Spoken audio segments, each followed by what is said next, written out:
Hey everyone, welcome back to Corporate Decoder, the place where we tell you if a company is cooking the books or cooking up something good. Let's dive into a filing that has got some spicy details in the world of food brands. So this report is from B&G Foods Incorporated, and it is all about a pretty significant deal they just made. Think of it as acquiring a piece of a well-known food business. And they announced this on the 15th of January 2026, but they filed the paperwork the very next day. This is what is called a 8K filing. Companies use these to announce major events that shareholders should know about right away, like big acquisitions or sales. It is like their official bulletin board for big news. The key date here is the 15th of January 2026.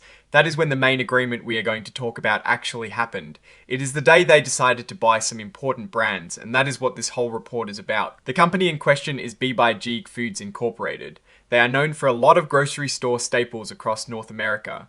You've probably seen their products on your shelves already. They are incorporated in Delaware, which is pretty common for publicly traded companies, and they have their own unique identifying numbers for the stock market and for tax purposes. Their main headquarters is located in Parsippany, New Jersey. That is where the big decisions are made. If you ever needed to call them, that is their main number. Their main stock is traded on the New York Stock Exchange under the ticker symbol BGS. This means anyone can buy a piece of the company. Now, let's get to the juicy part. This section is all about a big agreement they entered into. It is called a material definitive agreement, which basically means it is a super important contract that could really change the company. Here is the headline on the 15th of January 2026, B&G Foods, through one of its subsidiaries, agreed to buy the College Inn and Kitchen Basics broth and stock business.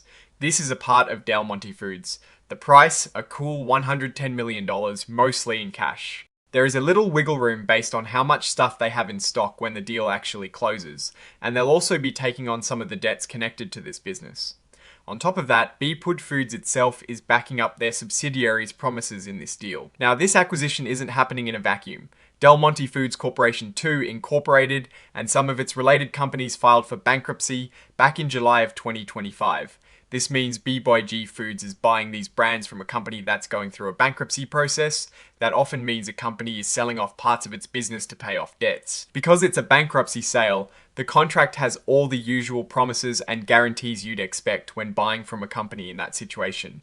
They've got to make sure everything is above board. What is interesting is that Del Monte Foods will help out for a while after the sale. For up to 180 days, which is about 6 months, they'll provide some services to make sure the College Inn and Kitchen Basics business keeps running smoothly, while B&G Foods gets fully integrated. This is pretty common when buying from a bankrupt company to ensure a smooth handover. This deal isn't a done deal yet. It all depends on the bankruptcy court giving the final stamp of approval, making sure all the other required conditions are met, and that some other sales Del Monte Foods is doing happen at the same time.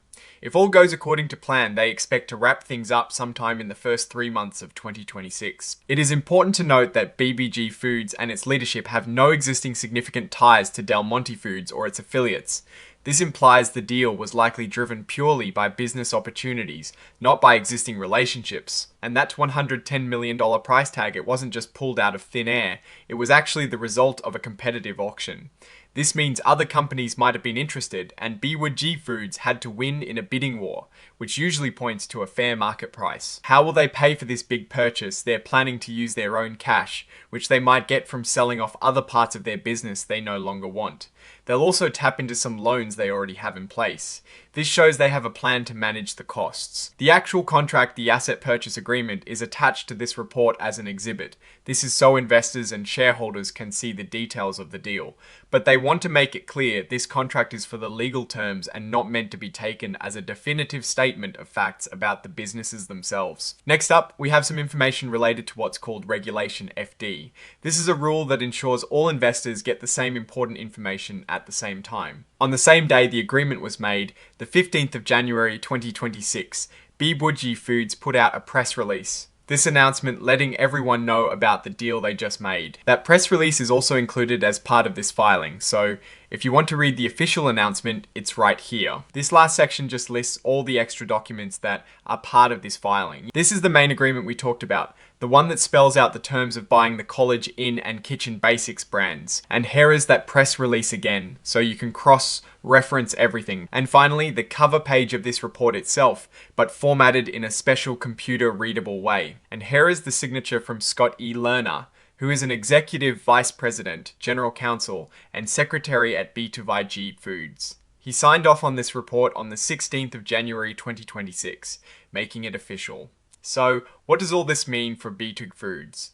They're spending a significant amount, $110 million, to acquire two established brands in the broth and stock market. This is a move to expand their product portfolio. The fact that they're buying these assets from a company in bankruptcy suggests they might be getting a good deal, possibly below what they would have paid in a normal transaction, especially since it went through an auction. However, there are always risks with bankruptcy acquisitions. The transition services agreement shows they are trying to mitigate immediate operational disruptions, but it also means they will be reliant on the seller for a period. The success of this acquisition will hinge on how well B&G Foods can integrate these brands into their existing operations, market them effectively, and whether the brands themselves continue to resonate with consumers in an increasingly competitive food industry.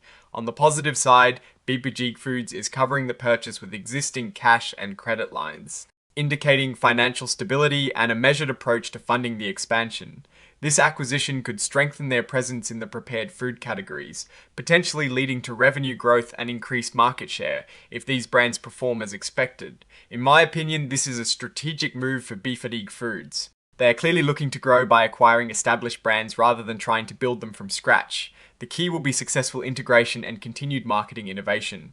The bankruptcy angle is a double-edged sword. It potentially offers a good price but also introduces complexities. We will be watching to see how this pans out for them. Alright, that is our breakdown of B&G Foods' latest filing. What is your take on this acquisition?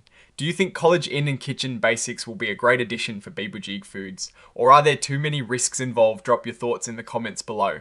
If this analysis was valuable, hitting that like button really helps us out, and subscribe for more deep dives into corporate filings. Don't forget to check out our Discord community linked in the description for more discussions and direct engagement. Thanks for watching, see you next time.